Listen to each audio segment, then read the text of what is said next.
Bonjour le juste, bonjour à tous nos auditeurs et téléspectateurs. Bien. Si vous permettez, j'ai bien envie, avant peut-être qu'on tourne la page de ce sujet, pour dire à notre valeureux Charles Wright, qui a une telle volonté de faire appliquer les décisions de justice, qui a tellement envie de faire justice, que quand la justice ne rend pas service à la société, elle cesse d'être justice. En réalité, même les textes de loi, il le sait mieux que moi, sont votés pour rendre service à la société.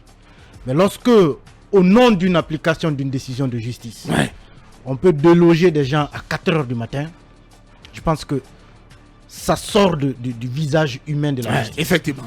Et moi, je mets cela en lien avec sa sortie récente, justement. J'espère que ce n'est pas le cas. Il avait annoncé le début de l'application des décisions de justice. J'espère que ce n'est pas dans ce cadre-là. J'espère parce que aussi. Si c'est dans ce cadre qu'au temps où Charles Wright est procureur général de la cour d'appel de Conakry, on vient déloger des gens à 4 h du matin, même s'ils ont tort, même s'ils avaient eu tort dans l'affaire, 4 h du matin, ce n'est quand même pas un temps pour appliquer une décision de justice. Il y a des temps, il y a des heures dans la journée, le début et la fin de la journée, elle est connue. Même une convocation, on ne peut pas la recevoir au-delà de 18 h. À plus forte raison, se faire réveiller par des bulldozers à 4 h du matin. Moi, je pense à cette famille. Aujourd'hui, je pense au choc que ça a causé, notamment aux enfants, d'être réveillés. Avec des gendarmes, en plus des gendarmes qui accompagnent de tels projets. Ça peut expliquer la haine que certaines personnes ont vis-à-vis des forces de sécurité, finalement. Parce qu'on les voit souvent dans la posture répressive. Jamais dans la posture protectrice. Or, c'est des gens qui sont payés, nourris, habillés pour protéger. Par le contribuable guinéen. Mais j'imagine tous les gens, tous les voisins qui étaient aux alentours, quelle est l'impression qu'ils ont eu des gendarmes qui étaient là ce jour. Il faut humaniser les pratiques de la justice. Si la justice n'est pas humaine, si elle ne rend pas service à la société, elle cesse d'être justice. Bien. L'État a failli. Bien, on parle à présent des assises nationales qui risquent d'être boycottées tout simplement par l'UFDG. Oui, malheureusement, je dis, parce que ces assises, il faut le dire quand même, ont toute leur importance. Hier, on a suivi la sortie du président de l'UFDG, M. Cellou Dalein Diallo, qui a quand même politiquement pu bien esquiver la question. Il n'est pas entré en profondeur. Par contre, un de ses lieutenants, notamment M. Abdoulaye Ba, l'ancien maire de Kindia, qui a été formel, qui dit, je le cite, je ne vois pas l'utilité de telles assises, la population guinéenne est en harmonie. D'accord, c'est vrai, le pays il est en paix quand même. Après, il dit que c'est Alpha Condé avec son régime qui était le problème de la Guinée, pas les Guinéens. Là-dessus, j'ai quand même envie de réagir parce que Alpha Condé est parti depuis le 5 septembre. Mais à entendre aujourd'hui les acteurs politiques, on sent que ça ne va pas. Tout le monde sent. On a reçu hier Étienne Soropogui ici. Le ton qui est en train de prendre, de monter, la température est en train de monter et ça n'augure pas de belles perspectives. Mais de là à prendre la décision quand même d'aller jusqu'à boycotter les assises nationales, je pense que ce serait quand même une grave erreur. Parce que les assises nationales, en quoi une grave erreur? De mon point de vue. Oui, mais parce que c'est quand même difficile de comprendre. Et le contexte, il est compliqué en ce moment. Il y a comme une sorte de divorce total entre le CNRD et une partie de la classe politique, notamment l'UFDG. Je suis d'accord. Depuis cette affaire de récupération de la maison de la cellule d'Alain Diallo à Dixine, les rapports sont totalement distendus entre l'UFDG et le CNRD. Il se trouve justement que les assises nationales ne visent pas à mettre ensemble le CNRD et l'UFDG. On parle sauf que c'est une initiative des autorités de la transition. Oui, mais moi j'ai quand même envie de dire que le problème guinéen, comme on l'explique, ne se limite pas qu'aux crises politiques. Vous avez encore aujourd'hui, quand c'est 28 septembre, quand c'est 2 octobre, quand c'est, je ne sais pas quelle est encore la date de la commémoration des pendaisons au point 8 novembre, mais chaque fois que ces dates arrivent, vous voyez des Guinéens dans la rue. Ces gens ne sont pas des politiques, ce ne sont pas des présidents de partis politiques, ils ne sont pas militants. Mais ces gens ne demandent que justice.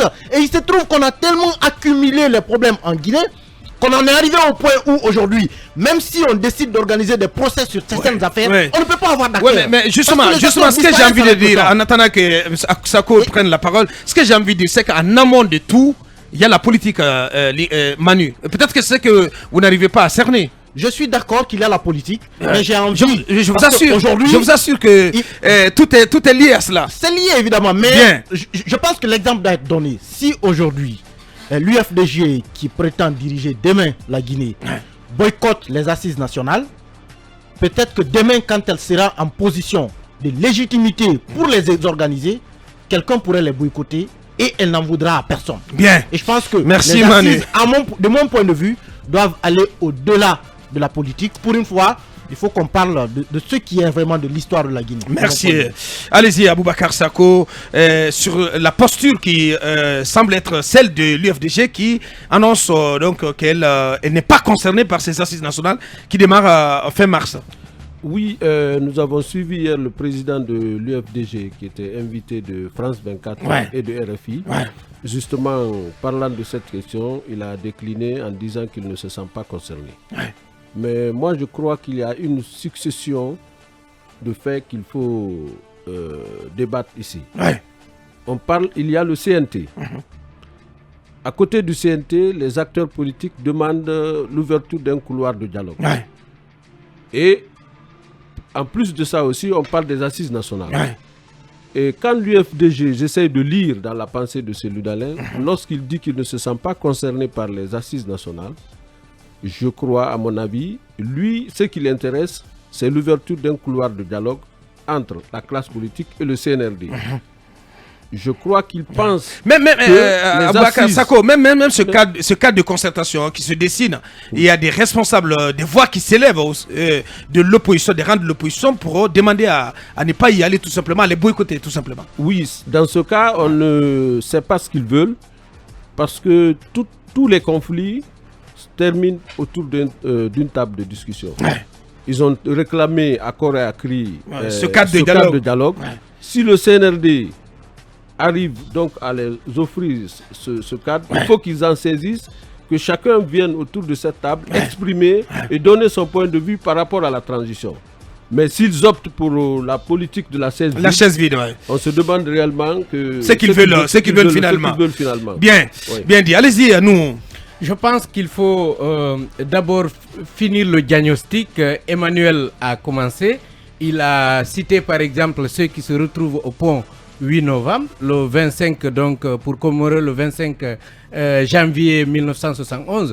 Vous savez le problème qui se pose en Guinée, c'est que l'UFDG parte ou pas, l'UFR parte ou pas, aujourd'hui pratiquement le divorce est consommé. Et on sent quand on parle des victimes, on parle des frustrés, on sait que le CNRD ne vient pas d'arriver. Le CNRD a posé des actes. Le CNRD a restitué les cases de Bellevue à la famille de Sékou Touré.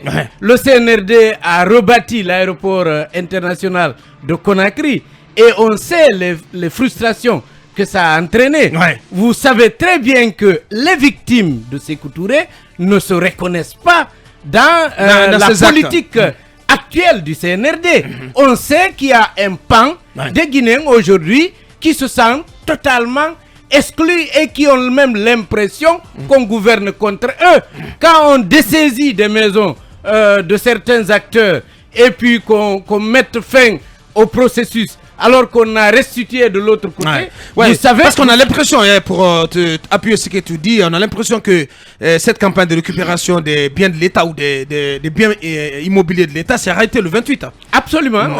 Après le déguerpissement des Cellou on a déguerpissé le Sidia et puis ça s'est terminé. La machine arrêtée là. Mais il faut quand même préciser. La machine s'est arrêtée. Moi je dis bien qu'on précise, après Cellou Dalein et Sidia Touré, la cité ministérielle a été évacuée, la cité des anciens de Donka. Non, on est bien d'accord. C'était la même chose. Tous là, c'était la même vague. Tous là, Manu, mais tous là. Il y en a qui ont été chassés. Il y avait une deadline à tous là, c'était le 28 et puis le clou final. Oui, bien sûr. Le clou final semblait être le délogement de Cellou et Sidia et depuis on n'entend plus rien. Emmanuel, c'est ça la vérité. Quand on parle d'arrêt de la machine de déguerpissement, on pense à la Sigmadina, on pense à Sangoya, on pense à d'autres cités qui appartiennent à l'État, mais où les occupants sont continuent à occuper et ne sont pas menacés. Mais je voudrais dire que quand on finit le diagnostic, le problème en Guinée c'est quoi? C'est que l'État a quand même créé des victimes. Et on sent que les dirigeants actuels sont pratiquement dans la même logique de continuer à faire souffrir les anciennes victimes.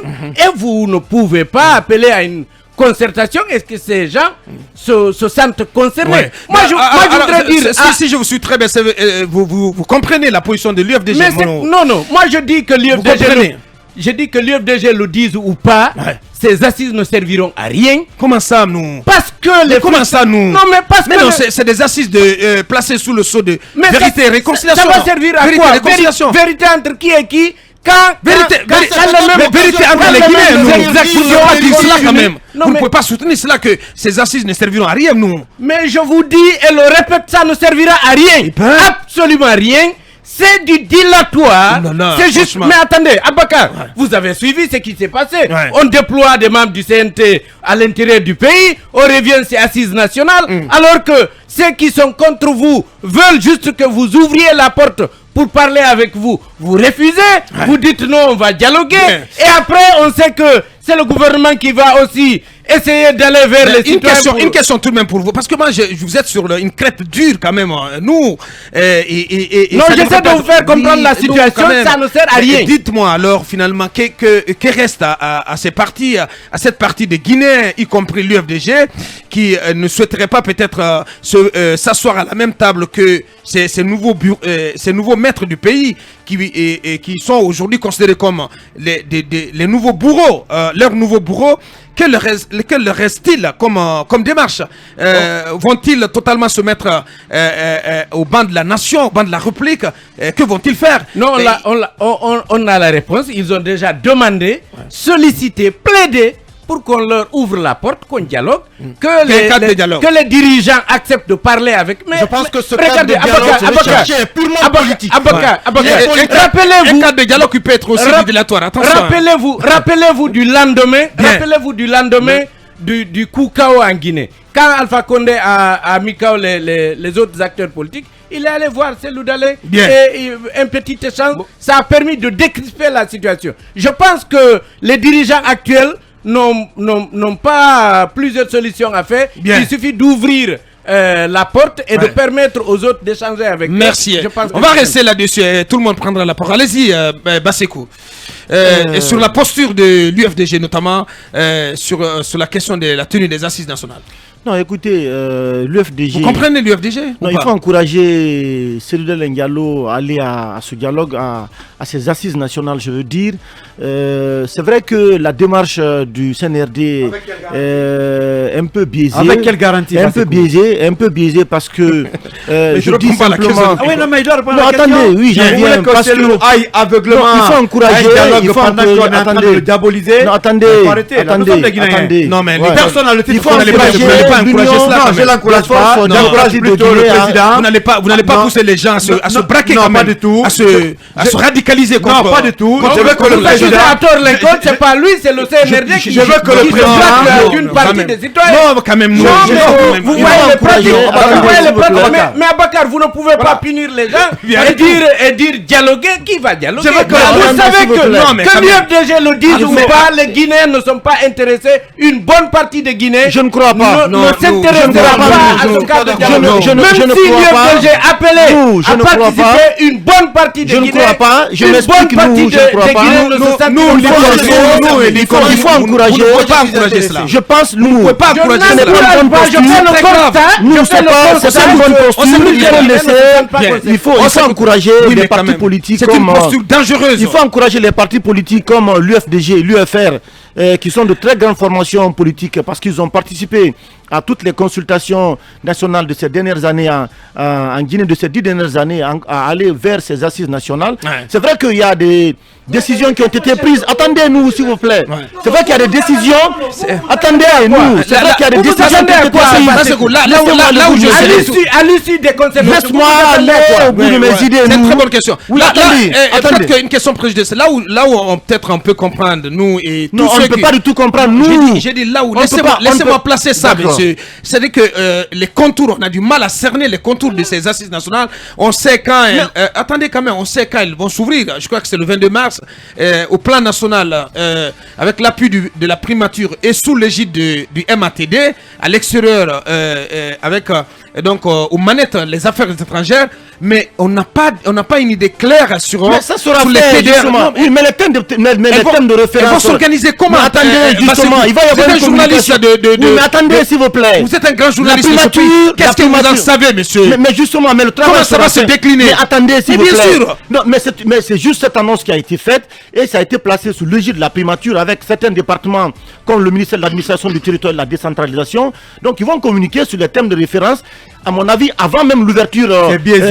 Avant même l'ouverture de ces dialogues. Moi, ce que je veux dire. Mais l'ouverture, c'est dans quelques jours. Oui, mais c'est dans quelques jours. C'est dans 10 jours, exactement. Oui, mais le travail va se faire. Le travail va se faire. À 10 jours, on devrait en savoir plus sur les TDR. Mais ce que je vais te dire, la primature va communiquer forcément sur les thèmes de référence de ces assises nationales. Là où je te rejoins un peu, c'est qu'il y a eu un certain nombre de décisions prises aujourd'hui par le CNRD qui fragilisent notamment la tenue de ces assises. Parce que quand vous prenez des actes qui sont à l'origine des révoltes et des frustrations, par exemple, dans le pays, après vous appelez les gens à se mettre ensemble pour débattre des questions d'intérêt national, comme par exemple la récupération des domaines de l'État qui ne s'adossent pas forcément à la loi. Et on a vu aujourd'hui que la justice en réalité est en train de récupérer le terrain parce que les décisions qui ont été prises par le CNRD et qui ne sont pas forcément adossées à la loi sont de nature aujourd'hui à fragiliser même en quelque sorte le tissu social, en compromettre même le processus donc, de transition qui est en cours. Bien. Je suis d'accord avec vous. Basseko. En définitive, l'UFDG a raison, pas de boycotter ces assises. L'UFDG ne doit pas boycotter ces assises. Très bien.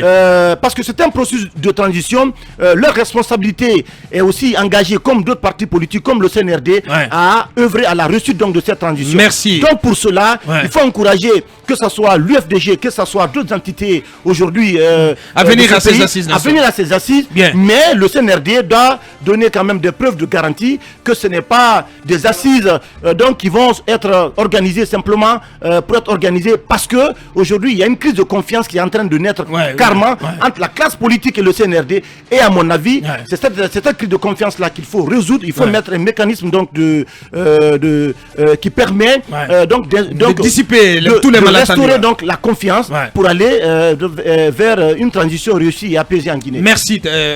Basseko, allez-y, Kaby. Non, je pense que la nécessité de réconcilier les Guinéens et d'aller vers une justice transitionnelle est quelque chose d'extrêmement important.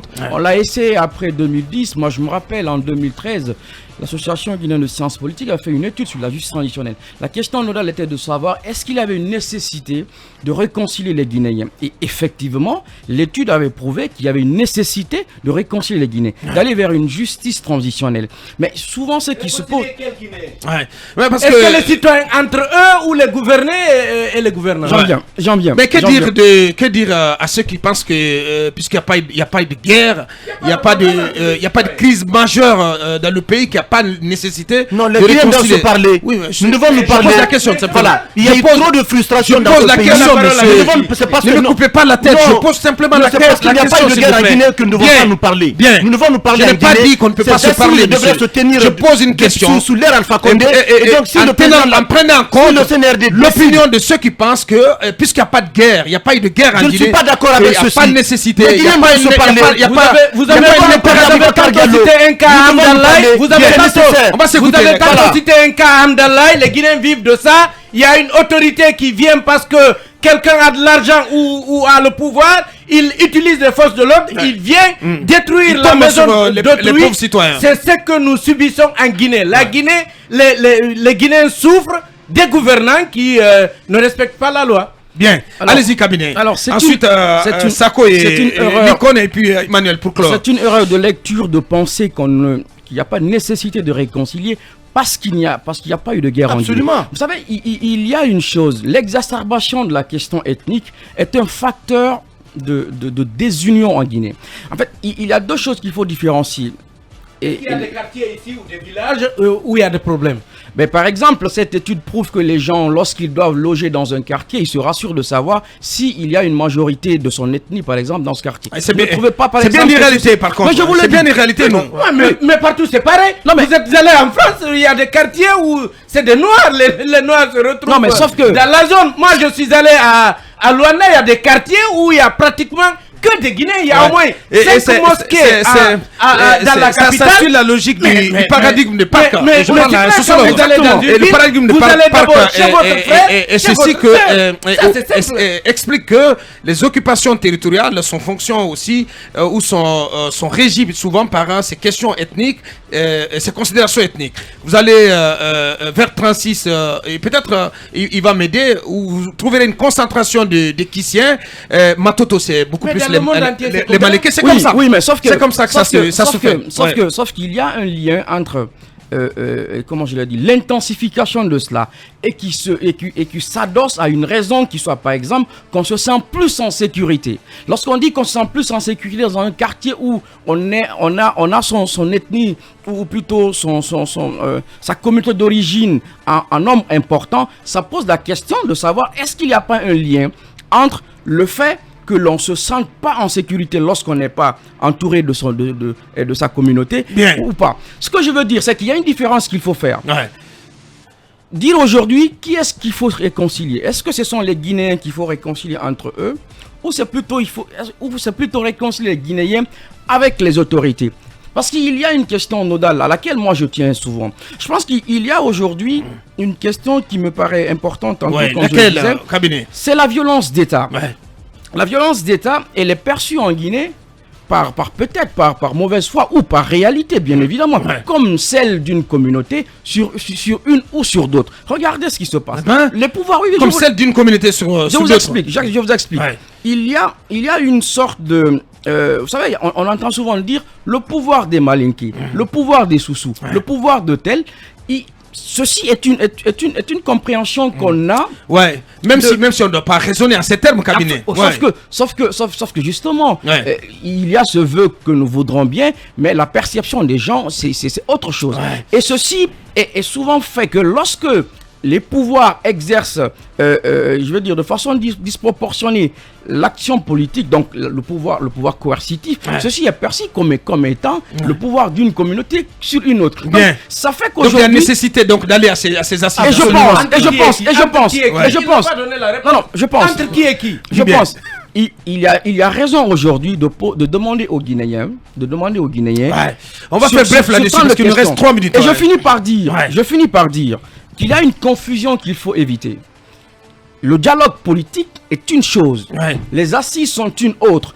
Maintenant, la problématique ou le problème est où? C'est que qui est-ce qui mène ces assises-là? C'est le CNRD. Il se trouve aujourd'hui que dans la démarche du CNRD, d'aucuns pensent que celle-ci la junte n'est pas à même d'être une sorte ne rassure pas. C'est pourquoi je pense... ne serait pas équitable. Voilà. Bien. Et je crois que ce vers quoi nous sommes en train d'aller, ce qu'on n'a pas réussi à questionner notre nation en 2010 ou avant 2010, je ne pense pas qu'on pourra le faire. Il y a aussi qu'il faut rappeler au CNRD qu'il y a un rapport sur la réconciliation nationale qui existe, une commission qui a été mise en place. Il faut l'utiliser. Allez-y. Vous comprenez ou pas la position de l'UFDG, de la direction de l'UFDG, qui souhaite, qui s'est dit qu'il ne se sent pas du tout concerné par ces assises nationales? Je crois l'UFDG doit se sentir concerné par ces assises. Pour quelle raison? Mais je voudrais dire, rejoindre mon jeune frère nous. Il faut qu'on cesse de dire le terme réconciliation me choque au mot. Comment ça? Parce qu'en Guinée, les ethnies n'ont pas de problème entre elles. Mais il y a eu des frustrations dans ce pays. Peut-être les ethnies n'avaient pas de non, peut-être que les ethnies n'avaient pas de problème entre elles. Les Guinéens n'ont pas de problème. Oui, parce qu'il y a quand même entre-temps... Oui, mais c'est à l'orée des élections, justement, que cette tension ethnique-là survient dans le pays. J'ai été élevé par un peul. Je parle le Pulaar, le Soussou et le Malinké. Mais le problème de la Guinée, les Guinéens sont victimes de leur gouvernants. Depuis sous le régime de violence d'État. Cette notion de violence d'État. Chaque régime qui vient en Guinée produit ses victimes. Vous avez les victimes du régime de Sékou Touré, vous avez celles de Alpha Condé, vous avez Lansana Conté, jusqu'à aujourd'hui. Ouais. Et je crois que le problème, il faut réconcilier la Guinée avec ses gouvernants. C'est ça le problème. Très bien dit. Et donc, d'où la nécessité pour l'UFDG. Oui. Et il y a aussi le partage du pouvoir politique dans notre pays. Ouais. Et quand les décrets tombent, chaque ethnie va vouloir quand même retrouver ses représentants. Moi, j'ai fait la Belgique. C'est en Belgique que vous pouvez trouver 4 vice-ministres des Finances. Ouais. C'est-à-dire les vice-ministres sont répartis entre les 4 sensibilités sociopolitiques du pays. Bien. Et vous avez le Premier ministre qui est élu, mais quand il est élu, il est obligé de faire un programme commun avec l'ensemble des partis politiques. De composer avec tout le monde. Et quand il y a consensus autour du programme politique, chaque parti donne, mais en tenant compte de la réalité sociale du pays. C'est-à-dire toutes les ethnies doivent se retrouver au sommet de l'État. Bien dit. C'est-à-dire quand vous voyez, vous prenez les institutions de la République en Guinée, bien. Elle ne doit pas être gouvernée que par des malinqués si on veut la réconciliation. Très bien. Si le président est malinqué, le Premier ministre doit être d'une autre ethnie, le président du CNT, il faut partager le pouvoir. La Cour suprême. Ouais. Mais lorsque vous voyez l'ossature des décrets, vous prenez le gouvernement aujourd'hui, moi je suis malinqué, à 80% il est composé de malinqués. Avec ça, cette situation, le ministre des Finances est malinqué, le ministre du Budget, le ministre des Affaires étrangères, le ministre de la Défense, le président de la République. Non, il faudrait faire en sorte que toutes les ethnies qu'il y ait une gestion équitable. Tout le problème de la Guinée se situe à ce niveau. Tous les autres problèmes sont des faux problèmes. Bien. Voilà, peut-être très belle analyse. Allez-y. Le grand frère a marché sur ma langue. Aujourd'hui, ce pays a besoin de la justice et l'équilibre. Et la vérité surtout. La vérité. Qu'on se parle et qu'on se dise les choses. Il faut aller à ces assises. Et l'équilibre peut-être dans la gouvernance. C'est très important. Certaines communautés sont frustrées parce que se sentent marginalisées.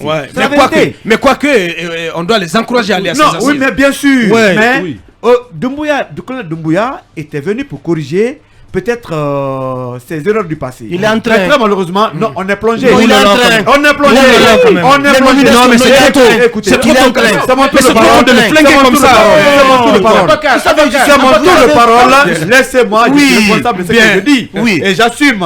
Regardez la dernière nomination de DAF.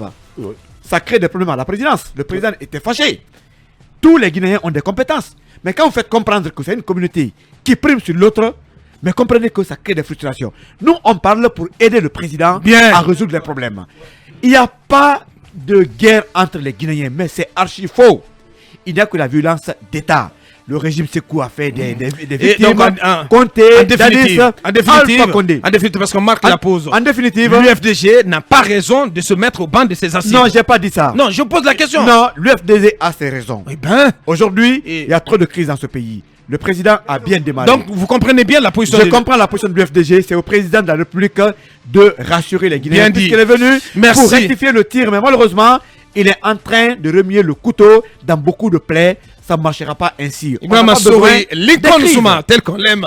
Voilà, c'est ce qu'on pourrait dire donc comme propos préliminaires sur ces assises nationales et sur d'autres sujets que nous avons bien entendu débattus dans cette première partie. Nous marquons la pause pour nos obligations commerciales et pour un nouveau point de l'actu quand il sera 9h sur FUM FM. Et on reviendra pour continuer d'évoquer la conduite de la transition guinéenne avec nos invités qui vont certainement nous rejoindre sur ce plateau. Dr Christopher Fomouyo, accompagné de M. Aloutine. Ils sont tous donc de la délégation du NDI qui est à Conakry pour une évaluation technique de la transition guinéenne. On revient dans quelques minutes.